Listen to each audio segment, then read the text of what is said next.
Broadcasting and streaming. Guys, we're 2 minutes late. We're live. Oh, God. We alive. Woo! Okay. Hit it! So, hello everybody. How's it going? Ballsy here, coming at you with Nerds with a Podcast. I am joined by Me, Axel. Stooge. Today we are going to talk about horror games, movies, and everything else. Kind of what leads into this is I'm not a big horror person, but I know Axel and Ballsy here are, and a new game just came out, and that's Resident Evil 4. It's, remake. I think it's a remake. Yeah, new game, yeah. quote. Reboot. Newer, I guess. New remake, but going into supporting that in the game that just came back out, just going to talk a little bit about different things like horror And I what know our favorite that games were. I'm a huge fan of Resident Evil, and Me too. so is this man over here. Who's Stay- gonna take us off on this topic because it was yeah, all you guys him. are going to be perfect for this. I have no clue. I've Oh, never we've- played any of the oh, Resident we've- Evils. We've bonded. I'm pretty sure. Didn't we butt fuck 5 a bunch of times? I've butt fucked 5 with so many people. No, you know what we butt fucked? We butt fucked 6 when it came out, and we were Oh, both yep. immensely disappointed. No. Yep. Don't be doing no fivers, buck fuck. Oh, you know what it was? I Good. definitely think that was the first 30 seconds. 5 was Psycho. What's up? 5 was with Psycho. 5 was the one in Africa. Yeah, but Sure. that's the one. That's the one I full completed with Psycho. Oh, really? Yeah, to believe it or not, me and her full completed that game. I was gonna say that makes more sense because I know you and I did 6. I did 5 on my own a bunch, and I have done 5 with JB. But I'm not a fan of 5. It's not like 6 is unarguably the worst out of all of them, and I will fucking fight anybody that says there's a Resident Evil game worse than 6. 6 was hot fucking garbage, but 5 is like right there with it. I'm not a fan. 5 Never 5 was the been a fan. downhill. 5 was the beginning of the downhill. Yeah. So the one that I began playing and I never finished it through, I think it was Africa. You were dropped in immediately into Africa. Like there's like a bunch of broken out down fucking like villages. That would be 5. And you it was like a maze, and you almost had to make your way through the maze. Yup, and yup, there's and it was there's very. this really big fucker. There was right off the very bat. there was almost zero backtracking. It basically Yeah. held your hand on rails. That Yeah, was that's the 5. first time It I ever was, like, played it, and the That was so with Chris easy. Redfield and Sheva. Yeah, it was so easy too, and like, It was, but it was fun. It's Like with I the liked. guy. It was with a guy. I think. Yeah, Chris The guy Redfield. was the main character. Yeah. Yeah, Yeah, Chris super big Redfield buff and guy. Sheva was his backup, the female. Yep. I like that one. I That- actually I did. Ugh. the That was first my time first never- and last. first time If I ever never beat play that game. again, it'll be too soon. Funny story, first time I ever beat that game, I ran out of ammo on the last boss. And I beat him down with a fucking knife.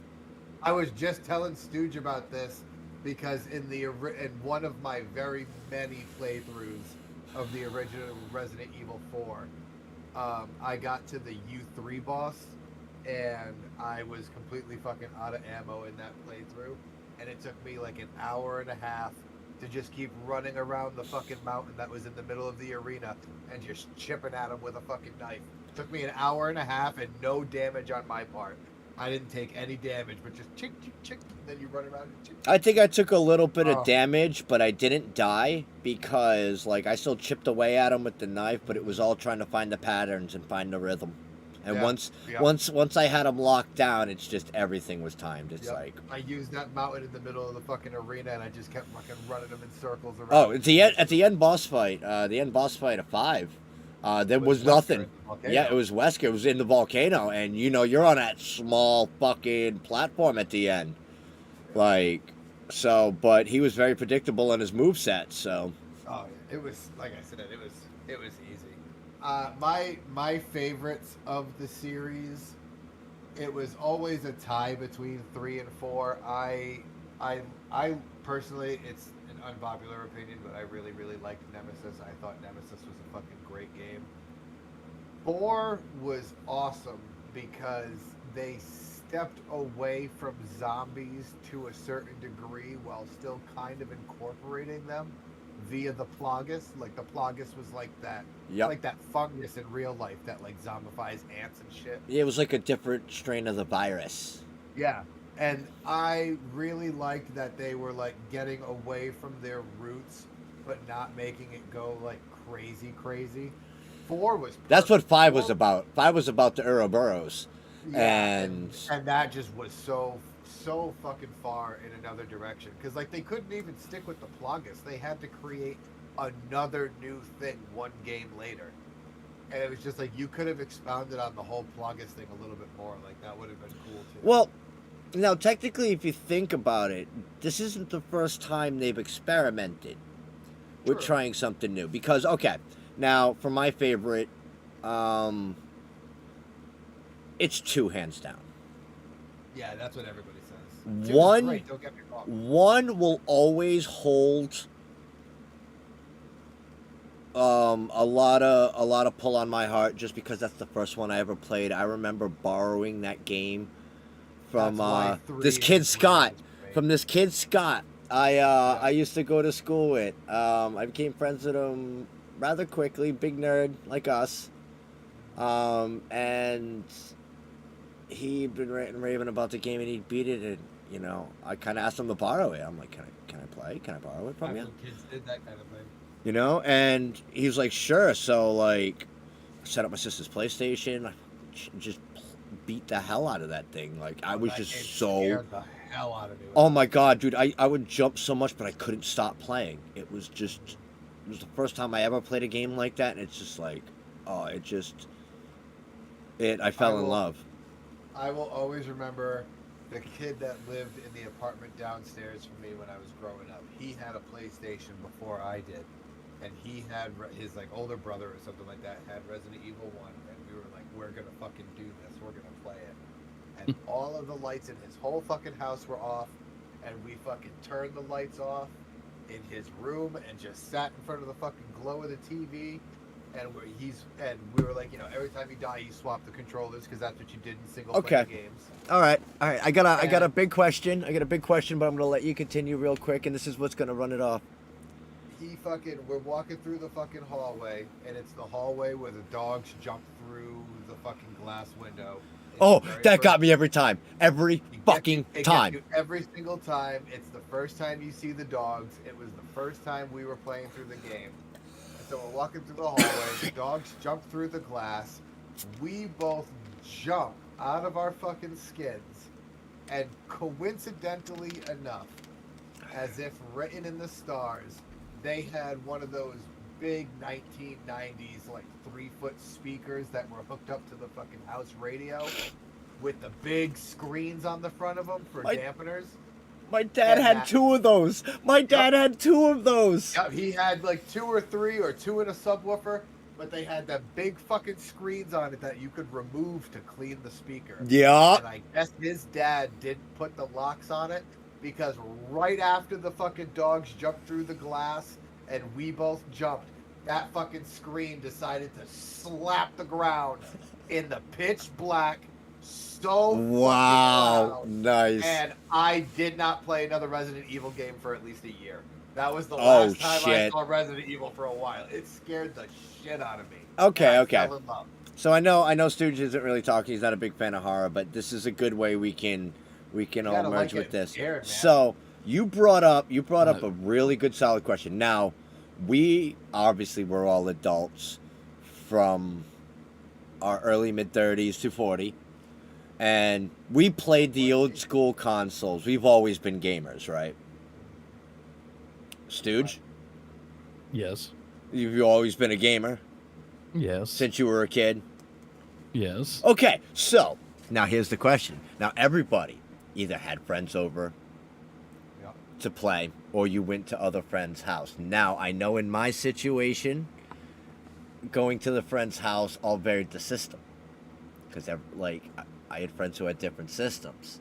Right. Now, unless you had all the systems, how did you play the games you wanted to play on the systems you wanted to play as a kid? If you didn't own them all. And if you did, how were your experiences? You know? I didn't fucking, if I didn't own them, then it was making friends with the kids that had them, just like you said. And Yeah. if none of my friends had the systems I wanted to play, I didn't play it. That's why I missed out on, like, I wasn't a Nintendo kid. I was a Sega Genesis kid. Yeah. And so, like, I had a friend that had an NES, and so I played a handful of NES titles, which is one of the reasons why one of my favorite NES titles of all time is fucking Snoopy's Silly Sport. One of the worst games ever made, but it was one of the only games I played on the NES. And I played even less on the Super NES. I think I played like Super Mario World and Wayne's World, maybe, and that was it. But like half of the fucking Sega Genesis catalog I've played and everything like that. So I didn't know anybody that had a Super NES. I only knew someone who had an NES and then all the shit that I had. So I missed out almost completely on the NES, and I missed out in the early years of the N64 because I chose PlayStation over the N64. But I did have a friend who had one, so I at least got in like my Super Mario 64 runs and shit like that. But I didn't even play Ocarina of Time for the first time until I bought an N64 after the PS2 came out. Damn. What about you, Stu? That was the first time. So for me, I got two older brothers. We're all 9 years apart. So my older brothers had a Nintendo. So by the time I was growing up and I was getting into things, I was using their Nintendo that they were kind of growing out of. They were teenagers out going doing their thing, and I played the Nintendo. Played a lot of Mario, so much Mario and Zelda, ridiculous amounts. Then my first gaming system as I grew older was the Sega Genesis. Played the shit out of what I think it was Conker or Bonker. Oh, Conker's Bad Fur Day? No, I think it was Bonkers or something like that. Oh, okay. Bonkers. Yeah, he was an orange cheetah. Yep. I remember that now. So I played the shit out of that. Earthworm Jim. And all of the Sonic games. I would play non-stop. Aside from having the Sega Genesis, I went to the arcade a lot. So I would always be down at the mall at the local arcade. I'd be playing Marvel vs. Capcom and whatever else they had there. All sorts of different shooters. Dance Dance Revolution. And that was my high school. Yeah. So, and then my neighbors down the road, they all had the next systems, the next gens. So they all had the PlayStations and that. So I'd go over to their house. We would hook up the multiplayer and we would be playing like Destruction Derby, Poi Poi, Worms, and we would play the shit out of those games. Nice. And then that's like when we started moving into the N64, and I'd go over there and play N64 with them. And then I got my own Sega Dreamcast. That was my next system. Oh, okay. I never had a Dreamcast. I never had a Dreamcast. That was my next system that I had. Did I ever have the luxury of playing on one? I played on one like literally one time, I think, and that was it. Yeah, dude, this is such a great thing. So like after a year, not even a year of having the Sega Dreamcast, I found out you can make games on the computer. Oh yeah, illegally. Yeah. The emulator, however you want to look at it. So you would burn it onto the disc and you'd outright play it. So I never bought a single game after that. I bought like 4 games. The rest, I had like 100 burned ones. You know, the cops don't come after me. I was a young kid. I'm over it. That's your limitations. Yeah, I'm over it. Yeah. So that was my next system, and after that wasn't until like PlayStation 3. Well, so yeah, a pretty big gap. All right, so my childhood kind of got weird and staggered. Like, as far as Nintendo, like all my friends had Nintendo. Like original Nintendo was, like you didn't. We just brought. And the only. Yeah, it was. For the longest time, and then until the fucking Super NES came out, and then the Genesis came out during the Super NES. Before that, it was just the NES. It was just the NES. So we did that. Remember, beating Zelda. Me and my friends, taking turns. Mega Man 2. was a big one. Caveman games. Yeah, you're a big Mega Man fan, aren't you? I'm a huge Mega Man fan. Like a lot of Mario, and there's all sorts of sort of random just games. Like we'd see them and we'd be like, yeah, let's try it out. I mean, NES and Super NES were the fucking dumpster that everyone put their shovelware into. So there's over 1,000 games for each system, hands down, and like 80% of them are fucking shovelware that we just bought because adults didn't know better than to not buy it for us. Yeah, so then I continued down the Nintendo path. Like I went Super Nintendo. My mom ended up eventually getting a Sega with a bunch of games. So when I would spend my weekends with my mom, I would play Sega there while she had was watching me and my sister, and then the rest of the week, it was just the Super Nintendo when I was at home. Right. And yes, for anybody that might have been confusing to a lot of people out there, I was raised by my father. Yeah, that's not. This is America in 2023. That's not confusing anymore. Well, that's unfortunately the way the world is now. A 40-year-old man having somebody have pulled that off, it's single father raising 2 kids. It's fucking amazing. Oh, yeah. But and then started getting into all that stuff. Like I continued to Nintendo, went to Nintendo 64. But when that happened, I had made other friends. My friends from Jersey, they had a PlayStation. Nice. It was like, oh shit, Discs, baby. I'm like I would literally just be like, yo, I'd pack 64 in my backpack, just bring it over to all my fucking games and shit. You're lugging a system, walking through the, Nobody fucked with you. Nobody fucked with you. Nobody cared. Like, sure, every now and again, like they lived right on John Street. They lived just as an FYI for Axel, because me and Axel are IRL buddies. They literally lived probably about 4 houses down, going towards the park, from the corner where we lived. Right. So yeah, just walk over there, and then we'd hook it up, but we'd be playing PlayStation, Raw versus SmackDown and shit. Like, dude, I didn't even like wrestling, and I loved those fucking games, like the fucking the NWO games and shit like that. All the creator wrestlers, because they couldn't put all of the wrestlers in, but they gave you all of their body parts in creator wrestlers, so you just made everybody. Yes. Good shit. That was good shit. But then eventually, it's by that point, when everything's all, like, I'm 14. Yeah. Like, still stayed a gamer, but teenager in the 90s, come on. What would you do? Yeah. I don't know, because I wasn't a teenager in the 90s. I've also always not stay in and play video games, I'll tell you that much.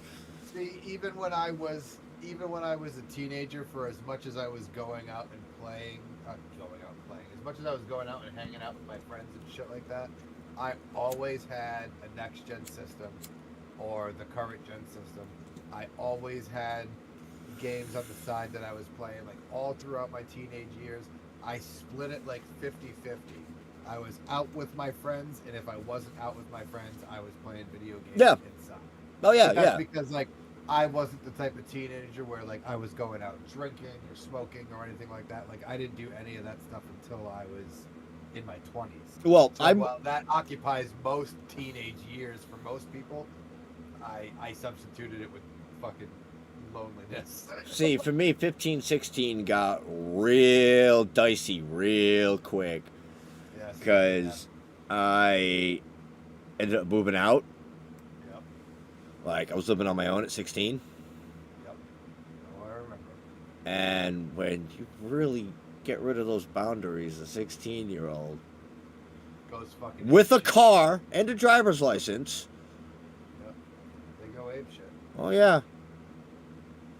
Yeah, the worst I ever got. Good times. A parent at 17. So, I mean, it is what it is. Beat the poison. I got a question for you fucking nerds, since we're talking about old systems. Does anybody know how the PlayStation came? I do not. Stooge? Stooge, you're muted. All right, let's try that again. It's a long Stooge, night. do you know It's how a the long night. PlayStation- No, do you know how the no, PlayStation- no. I didn't realize it was muted. No, I have no No. clue. So when the Super NES was at its end, I believe it was the Super NES. When the Super NES was at its end, Sony was actually partnered up with Nintendo, and they were planning on releasing their next system called the Nintendo PlayStation. And what it was going to be was it was actually going to be an attachment that you attached on to the Super NES, I believe, circa like the Sega CD attaching to the Sega Saturn or whatever. Yes. So they were going to do that, and at the they had everything made. They had models of the system made. Like there are actually like one or two Nintendo PlayStations that you can buy on the internet for an absolutely obscene amount of money. But they were like Really? they were made, and some people have them. And at the very last second, Nintendo made probably the biggest fuck up they've ever made in their entire career as a business to date.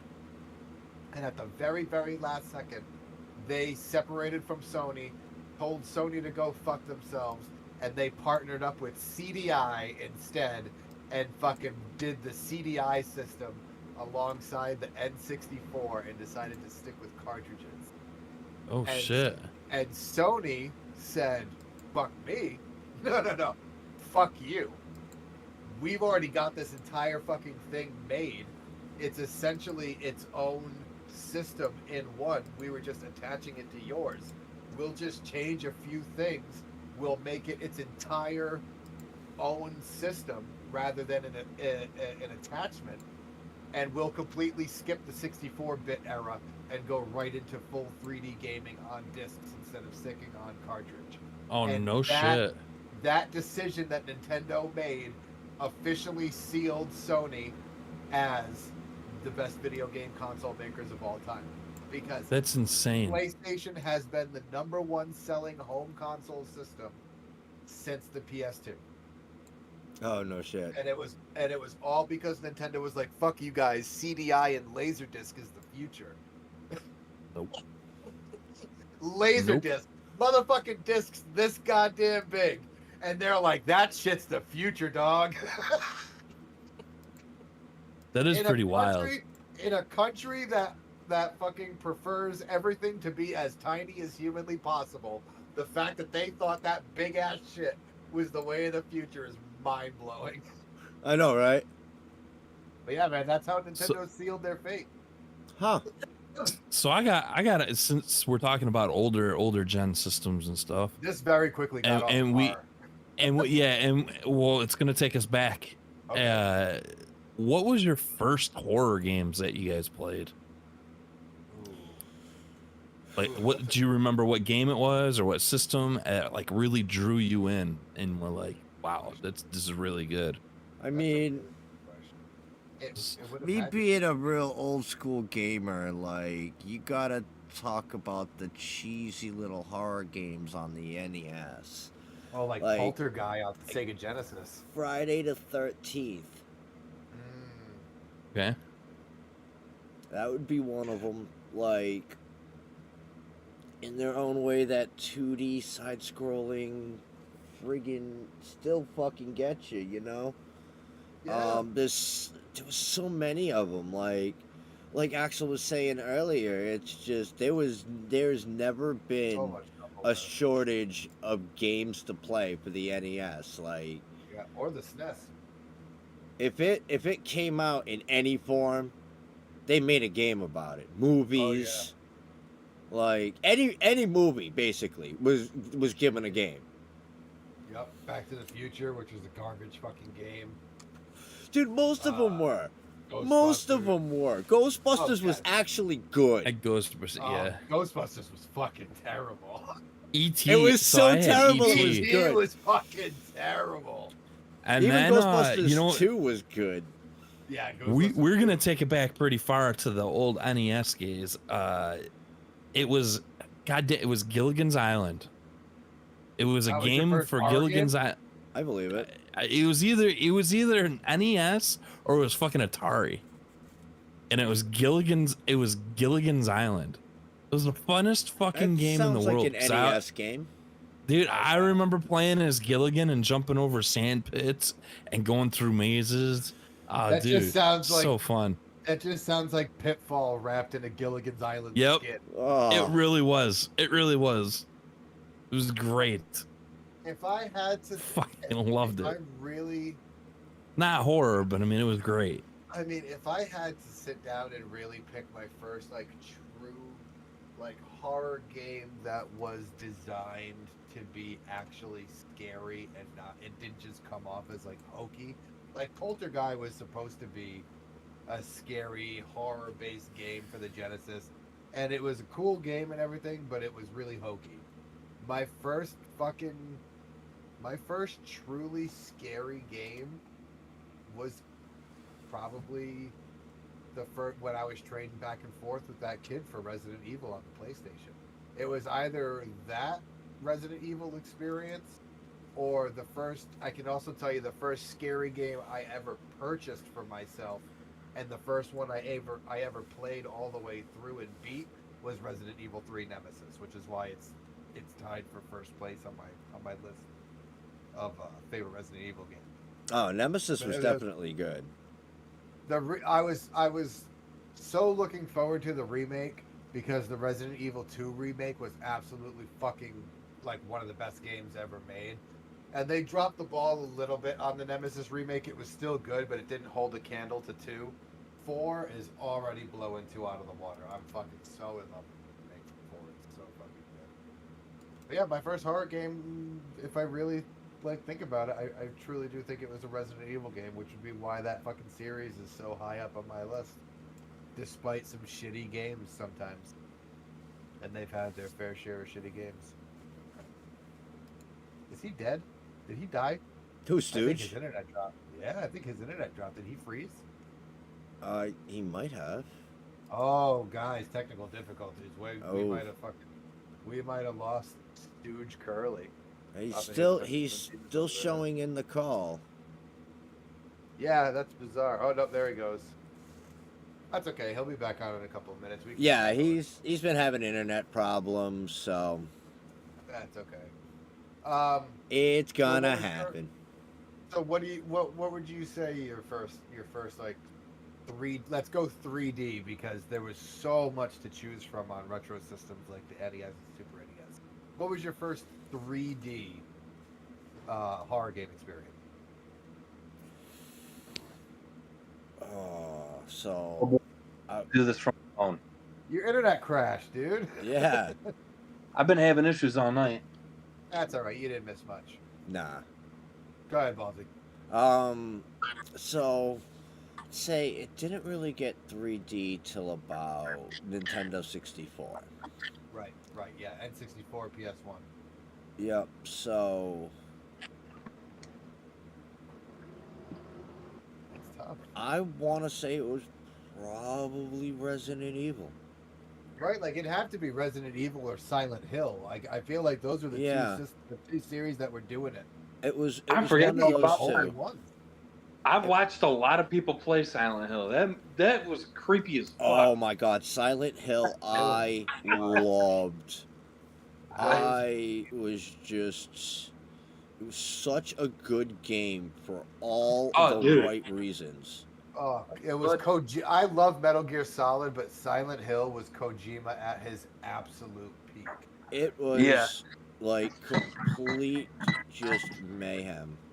Dude, if they had been able to successfully make a full game from that fucking PT demo, oh my God, that fucking PT demo, when that shit came out, was on another fucking level. of terrifying. That game was and it was just a demo. It was just that fucking L-shaped hallway. But my God, was that a fucking nightmare experience? Nightmare-inducing experience. Sticking with Resident Evil on the Resident Evil track. Not so much Stooge, obviously, because he's not into the spoopies. Nope. Have you played any of the newer game from 7 onward? What, for Resident Evil? Yeah. I have not. I have not even played 7. Oh man, can I tell you, from a Resident Evil fan standpoint, you are legitimately missing out on a phenomenal experience. I will eventually go back. You know, I'll get nostalgic and go and play games that I haven't played before. You know, like I always do. Both 7 and 8, they touch a lot on a lot of the things that made Resident Evil 4 as great of a game as it was. But then they add in the extra fucking like crippling terror effect of making it first person instead of third person over the shoulder. And man, that first person perspective, it gives you an entirely new outlook on those types of games, and it's fucking magnificent. It's so good. Nice. And that's saying something, because I don't like 5 and 6 with all the Ouroboros shit, and 7 and 8 don't use Ouroboros, but it's a very Ouroboros-esque kind of thing that they deal with, and I have no problems with it. I absolutely love it, because it all, like, in the grand scheme of things, and like science-wise, it all fucking like makes sense.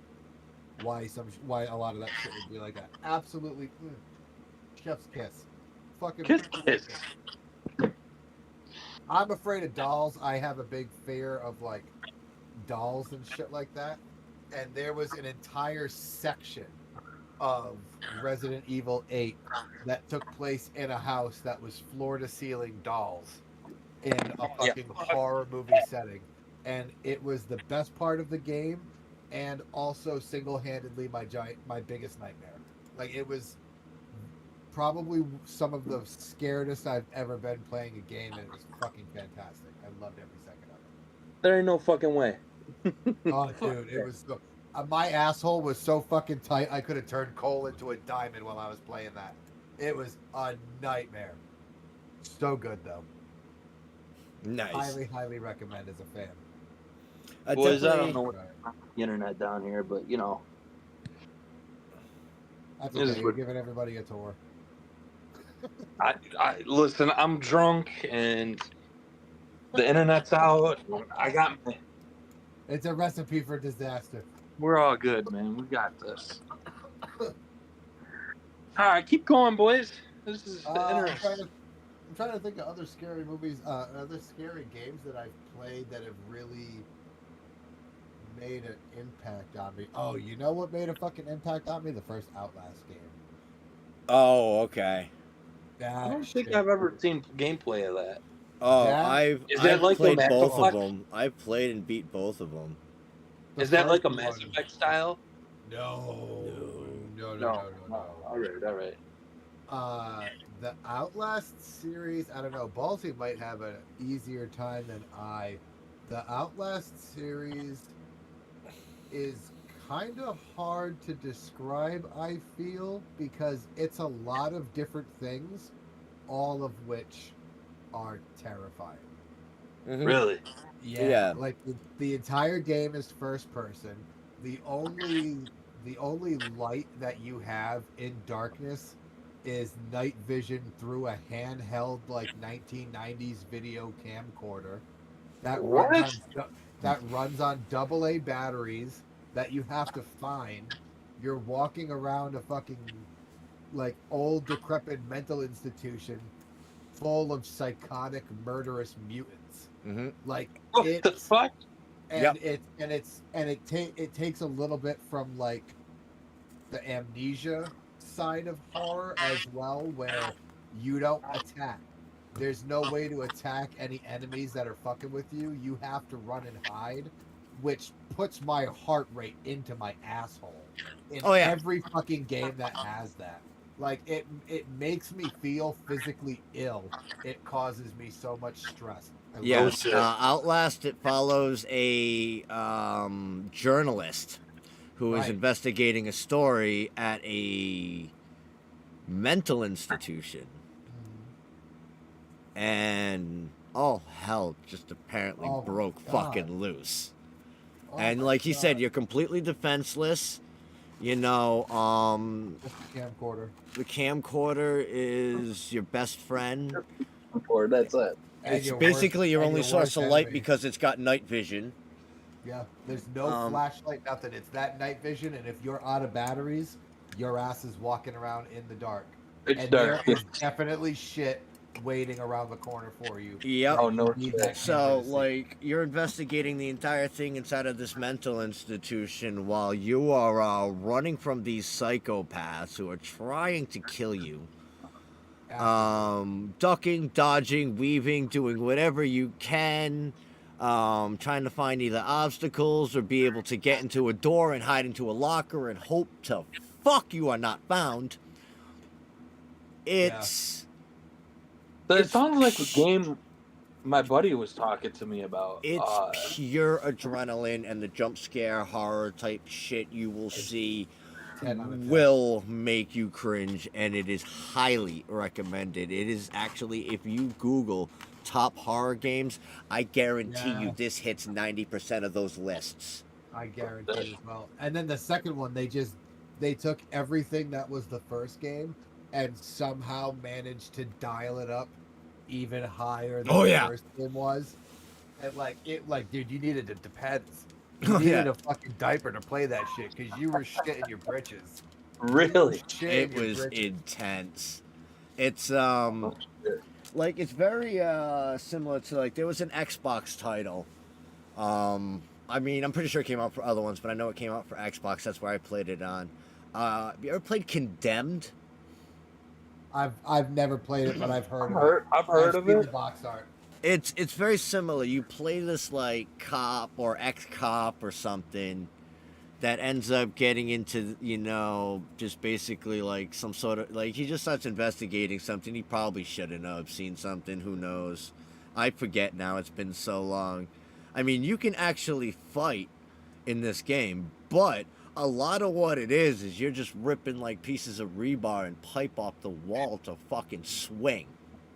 Yeah. And you got durability, and you know you're picking up like whatever you can. You're jumping from weapon to weapon because you are breaking this stuff, and it is just intense and quite horrifying because at times, you know, your adrenaline is pumping, your blood is going, and even just the littlest out of nowhere is just gonna make you just jump and twitch through your fucking ceiling.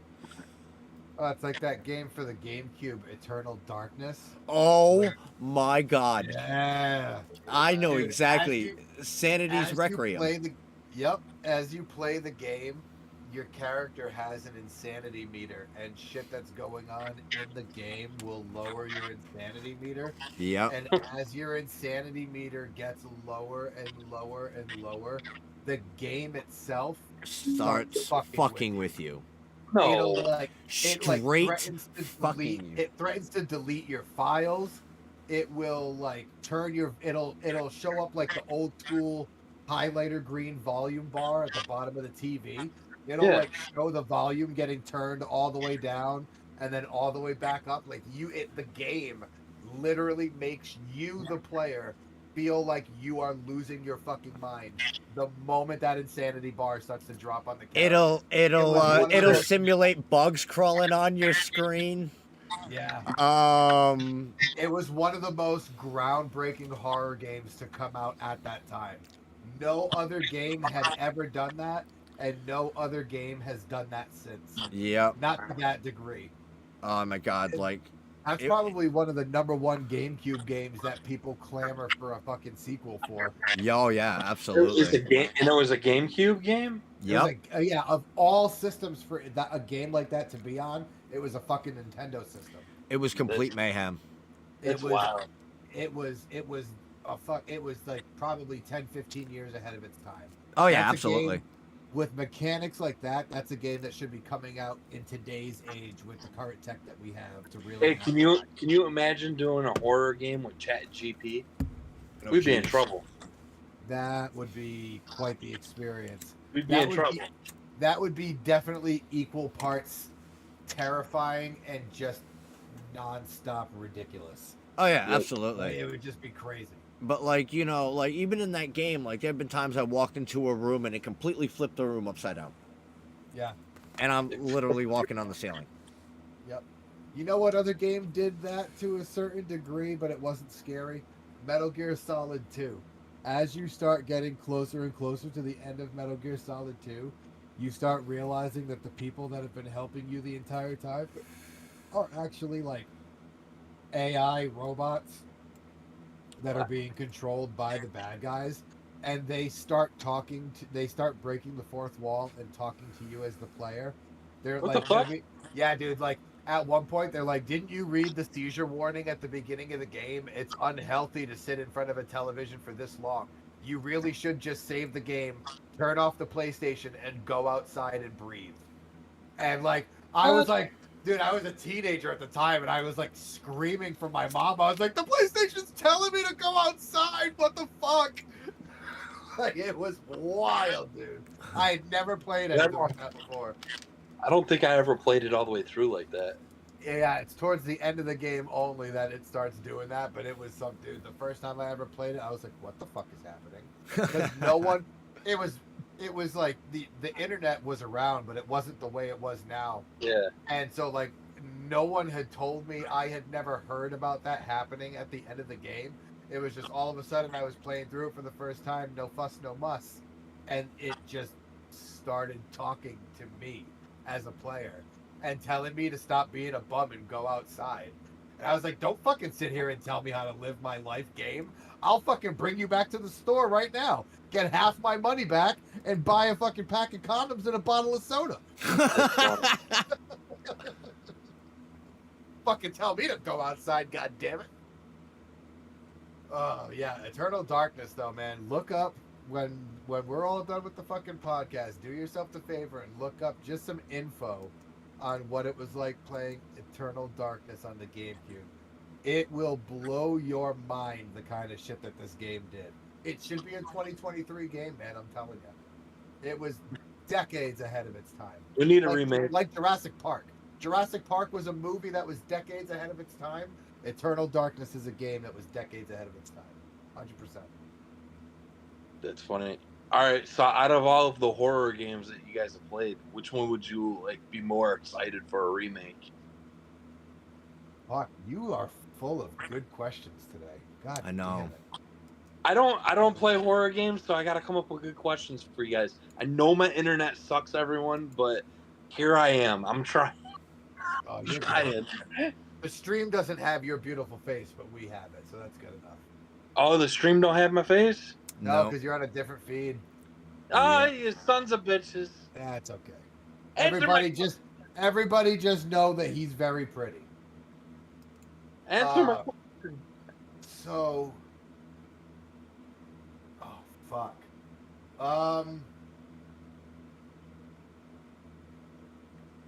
I mean, up until today, like Resident- literally today, the 24th, I would have said Resident Evil. I would have said Resident Evil 4, but I also would have said like it's perfect the way it is, so it doesn't need a remake. And if we never get one, that's okay because the original was so perfect. It's the only game that I've bought across multiple systems. When I bought that game today, it was the 4th time that I've bought that game in my life since it's come out. Wow. So like I wouldn't have been upset if we didn't get one because it was so perfect, but the fact that we got one and it's fucking fantastic, like that really is my answer. If I had to pick one now for one that hasn't been remade yet, maybe Silent Hill 2 because it's the best Silent Hill game, hands down. Ballsy, how about you? I know we're cutting it close on time, but Honestly, I think in that aspect, I'm gonna have to agree with Axel. Silent Hill Silent Hill 2. Silent But Hill not 2. 2. was an absolute masterpiece. 1 was good. Masterpiece. Don't get And me 3 wrong. was good. And 3 was good. Like Yeah. 4 is when it started Really going good. crazy. I got about halfway through 4, The Room. And me and It's- Ballsy can give a big fuck you to Silent Hill Homecoming, you non-camera inversion switching piece of shit. Oh my god. But Two, man. But, Two literally yeah, was a fucking 2 horror masterpiece. 2 was they took the original concept of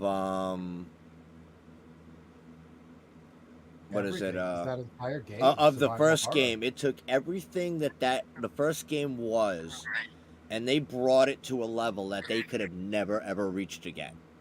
No Oh, shit. yeah. And they haven't reached again since. Yeah. To be perfectly Wow. frank. Like they peaked at 2. 2 was just an absolutely amazing.